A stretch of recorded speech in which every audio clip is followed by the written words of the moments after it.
The value of products that are exchanged on the financial market evolve in real time.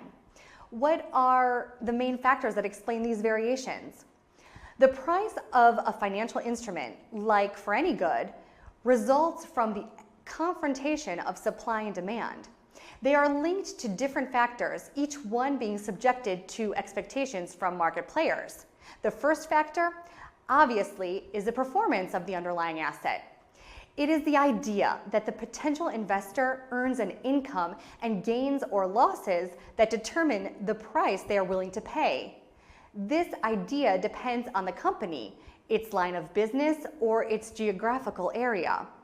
The second factor corresponds to the overall economic situation. In that respect, we can list different points.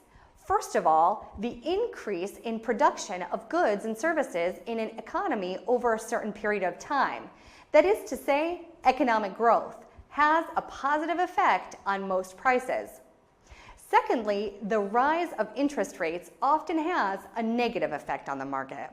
Indeed, it leads to a rise in the cost of loans and hinders the development of companies. Finally, the last point, variations in raw material prices have a different impact on participants. A rise in raw material prices has a positive effect on the industry, whereas all the users of the resource will see their purchase price increase, which in turn raises their expenses. The third and last big factor that explains price variation, the psychological factor. Financial market players sometimes behave according to non-rational criteria. They follow trends or are lured into mimetic phenomenon that can amplify a market movement beyond what is reasonable. In the economic field, the states intervene on these factors with the aim of improving the general well-being by using two major levers, the monetary policy and the fiscal policy. In the Eurozone, the monetary policy is driven by the ECB, the European Central Bank, set up in Frankfurt, that is totally independent from the states.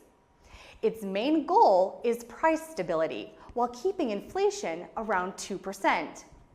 In order to implement its monetary policy, the ECB acts primarily on the amounts and interest rates of loans granted to commercial banks by the central banks in the Eurozone.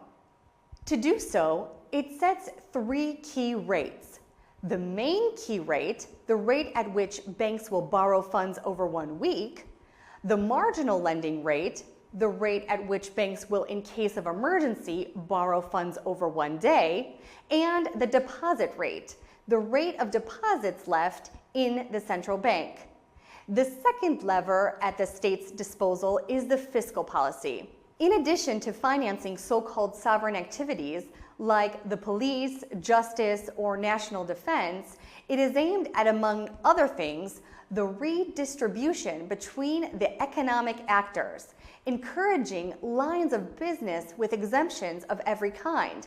This amounts to favoring certain sectors that are deemed more promising or that are simply struggling, and more generally, the increase of economic activity and this economic growth.